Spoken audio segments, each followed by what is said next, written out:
Welcome back to AKRM classes subscribers. जिन्होंने नहीं किया है वो कर देना यार। हम लोग आज पढ़ेंगे Ohm's law. Okay. Ohm's law का हम लोग सबसे पहले स्टेटमेंट देखेंगे। ओम्स लॉ क्या बोलता है? Ohm's law states that the voltage और potential difference between the 2 points is directly proportional to the current flowing और electricity passing through the conductor. Okay.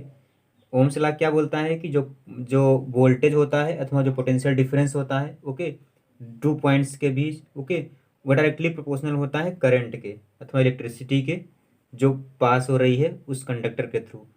Okay. जैसे कि ये पॉइंट ए है, ओके, एंड ये पॉइंट बी है। Okay. इस conductor में कोई करंट फ्लो कर रही है, इलेक्ट्रिसिटी फ्लो कर रही है। ओम्स लॉ ने क्या बताया कि जो इन दोनों पॉइंट्स के बीच वोल्टेज होगा, दोनों पॉइंट्स के बीच पोटेंशियल डिफरेंस होगा, okay, that is V. Okay, वो किसके प्रोपोर्शनल होता है? करंट के। दैट मीन्स जो करंट फ्लो कर रही है I, so V directly proportional to I होता है। जब हम लोग प्रोपोर्शनलिटी कांस्टेंट को हटाते हैं, सॉरी, जब हम लोग प्रोपोर्शनलिटी साइन को हटाते हैं तो एक प्रोपोर्शनलिटी कांस्टेंट आ जाएगा यहाँ पर। कांस्टेंट होगा यहाँ पर, ओके, इनटू आई रहेगा। कांस्टेंट इज इक्वल टू क्या आ जाएगा यहाँ से? वो कांस्टेंट क्या आ जाता है यहाँ से? वी अपान आई आ जाता है। ओके। कांस्टेंट क्या आ जाएगा? वो आ जाएगा वी अपान आई। ओके। और यह कांस्टेंट होता क्या है? ओके, ये कांस्टेंट होता क्या है? हम लोग इस कांस्टेंट को क्या बोलते हैं? Resistance, that is R. Okay, V I R is equal to V upon I, that is resistance. Okay, resistance. V is equal to यहाँ से कितना जाता है? I into R. ये हो गया ओम्स लॉ का स्टेटमेंट। ओके। हम लोग आगे इसमें जानेंगे रेजिस्टेंस होता क्या है, लोग रेजिस्टेंस को डिफाइन कैसे करते हैं। हम लोगों ने ओम्स लॉ पढ़ लिया है। ओम्स लॉ क्या होता है? ओम्स लॉ क्या स्टेट करता है कि जो पोटेंशियल होता है अथवा पोटेंशियल डिफरेंस होता है, ओके, किन्हीं दो पॉइंट के बीच, वो किसके प्रोपोर्शनल होता है? वो प्रोपोर्शनल होता है करंट या इलेक्ट्रिसिटी के, ओके, जो फ्लो करती है उसमें। हम लोग जब प्रोपोर्शनलिटी साइन हटाते हैं तो एक कांस्टेंट आ जाता है, that constant is R. Okay, हम लोग उस कांस्टेंट को बोलते हैं रेजिस्टेंस। रेजिस्टेंस। ओके, आर यहाँ से क्या आ जाता है? वी अपान आई। ओके। रेजिस्टेंस क्या होता है हम लोग उसको डिफाइन कर लेते हैं। जो रेजिस्टेंस होता है वह क्या होता है? वह एबिलिटी होता है किसी भी कंडक्टर का to oppose the current. Okay. Resistance को हम लोग कैसे डिफाइन करते हैं? रेजिस्टेंस को कैसे हम लोग डिफाइन करते हैं? resistance is the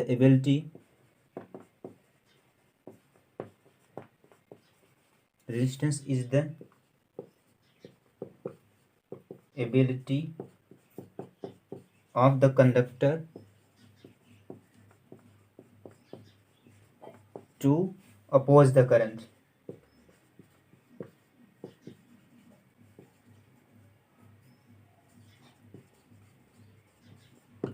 रेजिस्टेंस जो होता है किसी भी कंडक्टर का एबिलिटी होता है, ओके, करंट को अपोज करने की। ओके। जैसे हम लोगों ने आर को डिफाइन किया क्या? वी अपान आई। ओके, इसका मतलब क्या हुआ? जितना ज़्यादा रेजिस्टेंस होगा, ओके, इसका मतलब क्या हुआ? जो आर है रेजिस्टेंस है वो इन्वर्सली प्रोपोर्शनल है आई के। इसका मतलब क्या हुआ? जितना ज़्यादा रेजिस्टेंस होगा, अगर रेजिस्टेंस ज़्यादा होगा, ओके, तो क्या होगा? आई कम होगा। ओके, अगर रेजिस्टेंस कम होगा तो आई ज़्यादा होगा। ओके। ये हो गया रेजिस्टेंस। रेजिस्टेंस का जो एसआई यूनिट होता है वो हम लोग देख लेते हैं क्या होता है। रेजिस्टेंस का एसआई यूनिट होता है ओम। ओके, रेजिस्टेंस का एसआई यूनिट होता है ओम। ओके, हम लोग ऐसे लिखते हैं। हम लोगों ने रेजिस्टेंस को डिफाइन कर लिया है। रेजिस्टेंस क्या होता है किसी भी कंडक्टर का? यह it is the ability of a conductor to oppose the current. Means जो रेजिस्टेंस होता है किसी भी कंडक्टर का वो इन्वर्सली प्रोपोर्शनल होता है करंट के। ओके, जितना ज़्यादा रेजिस्टेंस होगा किसी भी कंडक्टर का उतना कम करंट उसमें फ्लो करेगी। सो हम लोग किसी दिए हुए कंडक्टर का रेजिस्टेंस निकालते कैसे हैं? ओके, अगर उस कंडक्टर की लेंथ L है, ओके, एंड उसका जो क्रॉस सेक्शनल एरिया है वो A है, ये L लेंथ का, ओके, एंड इसकी जो क्रॉस सेक्शनल एरिया है A है, तो उस कंडक्टर के रेजिस्टेंस को हम लोग कैसे निकालते हैं? ओके, सो जो रेजिस्टेंस होता है किसी भी कंडक्टर का, जितना ज़्यादा लेंथ होगी, ओके, उतना ज़्यादा रेजिस्टेंस होगा उस कंडक्टर का, ओके, जितना ज़्यादा एरिया होगा उस कंडक्टर का, ओके, उतना कम रेजिस्टेंस होगा उस कंडक्टर का। इसका मतलब क्या हुआ? आर जो होता है डायरेक्टली प्रोपोर्शनल टू एल होता है, और आर जो होता है रेजिस्टेंस वो इन्वर्सली प्रोपोर्शनल होता है एरिया के। सो यहाँ से क्या आ गया कि आर जो है डायरेक्टली प्रोपोर्शनल टू है L by A. Okay, this implies, हम लोग अगर ये proportionality constant, sorry proportionality sign हटाएंगे तो एक प्रोपोर्शनलिटी कांस्टेंट आएगा, ओके, सो ये constant, okay, into L by A, okay, और ये कांस्टेंट होता क्या है? ये कांस्टेंट को हम लोग लिखते हैं rho, okay, so R is equal to rho into L by A, resistance comes out to be R is equal to rho into L by A, okay. ये इस रो को हम लोग क्या बोलते हैं? इस रो को हम लोग क्या बोलते हैं? जो रो होता है वो होता है रजिस्टिविटी, ओके, ये रो होता है जो वो होता है रजिस्टिविटी, ओके, रो होता है रजिस्टिविटी। सो हम लोग रजिस्टिविटी को डिफाइन कैसे करते हैं? रजिस्टिविटी जो होता है किसी भी कंडक्टर, रजिस्टिविटी जो होता है यह प्रॉपर्टी होता है किसका? कंडक्टर का, सॉरी मटेरियल का, ओके। जो रजिस्टिविटी जो होता है वो प्रॉपर्टी होता है किसी मटेरियल का। सो रजिस्टिविटी क्या होता है वो हम लोग देखते हैं। रजिस्टिविटी जो होता है वो क्या होता है? Ability of the material to oppose the current, okay. Resistance क्या था? एबिलिटी था किसी भी कंडक्टर का, और रजिस्टिविटी क्या होता है? एबिलिटी होता है मटेरियल का to oppose the flow of current, okay. So ये रजिस्टिविटी हो गया। सो इसमें नेक्स्ट एक टर्म्स आता है कि रेजिस्टेंस और रजिस्टिविटी में डिफरेंस क्या होता है। तो रेजिस्टेंस और रजिस्टिविटी डिफरेंस ये होता है कि आर जो होता है वह डिपेंड करता है एल और ए पर, ओके, और जो रजिस्टिविटी होता है वह डिपेंड नहीं करती है लेंथ और क्रॉस सेक्शनल एरिया पर, ओके। सो ये हो गया all about resistance and resistivity. तो हम लोग का नेक्स्ट टॉपिक है combination of resistors, okay, means हम लोग रजिस्टेंस को किस किस कॉम्बिनेशन में लगाते हैं, ओके। सो फर्स्ट होगा रेजिस्टेंस इन सीरीज। जो हम लोग फर्स्ट कॉम्बिनेशन पढ़ेंगे वो पढ़ेंगे resistance in series. Series combination में क्या होता है? जो करंट होती है वह सेम होती है फॉर ऑल, ओके। हम लोग और सेकंड कॉम्बिनेशन पढ़ेंगे resistance in parallel, resistance in parallel. इसमें क्या होता है? Current is not same for all, current जो होती है सभी के लिए सेम नहीं होती है, ओके। सो हम लोग इससे बारी बारी से पढ़ते हैं। फर्स्ट कॉम्बिनेशन हम लोग पढ़ते हैं resistance in series, okay. So हम लोगों ने क्या बोला कि जो रेजिस्टेंस होंगे सीरीज में उसमें करंट सेम होगी, ओके। सो ये करंट आई फ्लो कर रही है, ओके। ये R1 कंडक्टर है, सॉरी R1 रेजिस्टेंस है इसका, ये R2 है, ये R3 है, ओके। सभी में करंट सेम फ्लो करती है सीरीज कॉम्बिनेशन में। सो ये हो गया, ओके। ये एक बैटरी से लगा हुआ है। ओके, यहाँ पे भी करंट आई होगी, यहाँ पे भी करंट आई होगी। ये 20 वोल्ट की बैटरी है। ओके, सो हम लोगों का इसका टोटल रेजिस्टेंस निकालना है। ओके, इस कनेक्शन का टोटल रेजिस्टेंस निकालना है। क्या होगा, सीरीज कॉम्बिनेशन में क्या होता है, आई जो होता है कांस्टेंट होगा सभी रेजिस्टेंस के लिए। Okay, so V is equal to क्या हो जाएगा, V1 plus V2 plus V3। Okay, इधर को V1 है, यहाँ पर V2 है, यहाँ पर V3 है। Okay, so V is equal to क्या हो जाएगा, total voltage V1 plus V2 plus V3। V is equal to by Ohm's law हम लोगों ने क्या पढ़ा है कि I इंटू आर होता है, यहाँ पर आर एस हो जाएगा। Okay, total series, R S means series combination का रेजिस्टेंस। यहाँ पर क्या होगा, करंट तो सेम ही है, रेजिस्टेंस है R1, इसमें क्या है I इंटू R2 प्लस इसमें क्या है I into R3। So I cut जाएगा, सो आर एस कितना आ जाएगा, R1 plus R2 plus R3। सो इस सीरीज कॉम्बिनेशन का टोटल रेजिस्टेंस क्या आ जाएगा, R1 plus R2 plus R3। Okay, सो इसमें नेक्स्ट हम लोग पढ़ते हैं कॉम्बिनेशन, वो क्या है, पैरेलल कॉम्बिनेशन। सेकंड कॉम्बिनेशन है पैरेलल कॉम्बिनेशन। पैरेलल कॉम्बिनेशन में क्या होता है, जो करंट होती है सभी रेजिस्टेंस के लिए वो सेम नहीं होती है। ओके, R1 के लिए करंट I1 है एंड R2 के लिए करंट I2 है, R3 के लिए करंट I3 है। ओके, और जो वोल्टेज होगा अक्रॉस ऑल द रेजिस्टेंस वो सेम होगा, दैट इज V। इसमें भी V होगा, इसमें भी V होगा। ओके, सो हम लोग टोटल रेजिस्टेंस कैसे निकालेंगे पैरेलल कॉम्बिनेशन का, सो V सेम होता है for all. Okay, V same for all.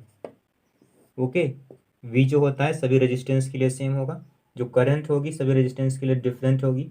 Okay, so total current यहाँ पर क्या हो जाएगी, देखो I is equal to I1 plus I2 plus I3। I is equal to I1 plus I2 plus I3। So I is equal to क्या हो जाएगा, I1 plus I2 plus I3। Okay, by Ohm's law हम लोग क्या जानते हैं, I जो होता है, देखो बाई ओम्स लॉ क्या होता है, V is equal to I into R होता है। सो यहाँ से I हो जाएगा V upon R. Okay, so हम लोग यही चीज़ यहाँ पर नोट कर रहे हैं। सो आई की जगह क्या हो जाएगी, V अपान आर। आर कौन सा, आर पैरेलल टोटल जो आएगा। ओके, I1 क्या हो जाएगा, V, क्योंकि करंट सेम है, सॉरी वोल्टेज सेम है, अपान R1 रेजिस्टेंस R2 का। Okay, and V upon R2 plus V upon R3। Okay, so V cut जाएगा, तो 1 अपान RP कितना हो जाएगा, 1 upon R1 plus 1 upon R2। Okay, so ये हो जाएगा। सो हम लोग पैरेलल कॉम्बिनेशन में ओके टोटल रेजिस्टेंस कैसे निकालेंगे, 1 upon RP is equal to 1 upon R1 plus 1 upon R2। Okay, series में क्या क्या आया था, सीरीज में क्या आया था, R1 प्लस R2 आया था। ओके, और पैरेलल में क्या आता है, ये होता है। सीरीज और पैरेलल में अंतर क्या होता है, सीरीज कॉम्बिनेशन में करंट सेम होती है, okay, cross all the resistance. Okay, and parallel combination में क्या होता है, वो सेम वोल्टेज पर होते हैं, सभी रेजिस्टेंस जो होते हैं सेम वोल्टेज पर होते हैं। सो ये हो गया पैरेलल कॉम्बिनेशन एंड ये हो गया सीरीज कॉम्बिनेशन। सो हम लोग का नेक्स्ट टॉपिक है heat generated, that is heating effect of electric current. Okay, so उसको हम लोग समझते हैं। जैसे ये कोई इलेक्ट्रॉन है, ओके, अगर ये फ्लो करता है किसी एटम के अंदर, तो इसमें क्या होता है, जो काइनेटिक एनर्जी होती है इलेक्ट्रॉन की, ओके, वह कन्वर्ट हो जाती है हीट एनर्जी में। ओके, जो काइनेटिक एनर्जी होती है इलेक्ट्रॉन की वो कन्वर्ट हो जाती है किसमें, हीट एनर्जी में। ओके, सो हम लोग ये जानते हैं कि जो V इज इक्वल टू होता है पोटेंशियल, इलेक्ट्रिक पोटेंशियल क्या होता है, W बाई क्यू। ओके, सो यहाँ से W क्या आ जाएगा, वर्क, वो हो जाएगा V into Q. Okay, and again by definition of electric current हम लोग क्या जानते हैं, I इज इक्वल टू होता है Q by T, that is rate of flow of charge. Okay, so Q यहाँ से क्या आ जाएगा, I into T. Okay, so हम लोग क्यू की वैल्यू इसमें रख दे रहे हैं। So W is equal to comes out to be V into I into T. So W जो हो जाएगा VI2, sorry VIT। Okay, again हम लोग क्या बोल रहे हैं, इसको हम लोग पढ़ चुके हैं, जो वर्क होगा वो क्या होता है, एनर्जी होता है। ओके, सो इसको हम लोग E भी लिख सकते हैं। So E comes out to be VIT। Okay, और E यहाँ पर एनर्जी कौन सी है, हीट एनर्जी है, HE। इसको हम लोग कैपिटल S से रिप्रेजेंट करेंगे। So heat energy S comes out to be VIT। Okay, again हम लोग यहाँ पर I की वैल्यू रख सकते हैं। I इज इक्वल टू क्या होता है, V अपान R होता है, तो V into V upon R into T. Okay, so ये क्या हो जाएगा, H is equal to V square upon R into T. Okay, ये याद रखना, ये जूल में आएगा एनर्जी। ओके, ये वर्क भी जूल में ही है। Okay, so H is equal to comes out to be V square upon R into T. Okay, again हम लोग यहाँ पर अगर V की जगह I इंटू R रख देंगे तो क्या हो जाएगा, यहाँ से V is equal to I into R, I पहले से है ये। So H comes out to be I square R into T. Okay, so ये किस में हो जाएगा, जूल। ओके, सो ये हो गया heating effect of electric current. Okay, so हम लोग अब इसमें नेक्स्ट पढ़ेंगे जूल्स लॉ ऑफ हीटिंग। तो जो हम लोगों ने ये रिलेशन निकाला है, H is equal to I square R T. Okay, so इसी से हम लोग क्या समझेंगे, Joule's law of heating. Okay, so please note it, आगे बढ़ते हैं।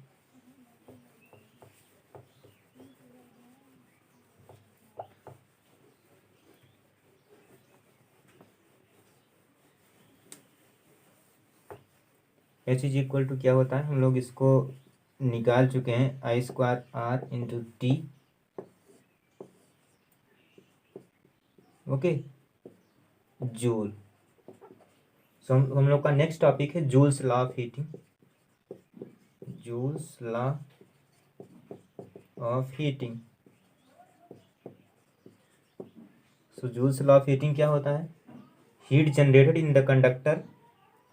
ओके, जो हीट जनरेट होती है कंडक्टर में, heat generated in the conductor, जो हीट जनरेट होती है कंडक्टर में वो डायरेक्टली प्रोपोर्शनल होती है, is directly proportional, directly proportional होती है किसके, to first square of current. Okay, means H directly proportional to square of current. Okay, and second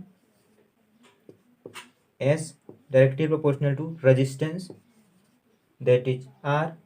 okay, and third जो हीट होती है डायरेक्टली प्रोपोर्शनल होती है किसके, जो टाइम लगता है। ये कौन सा टाइम है, time for which the current is passed. हम लोग यहाँ पर लिख ले रहे हैं, टाइम फॉर विच द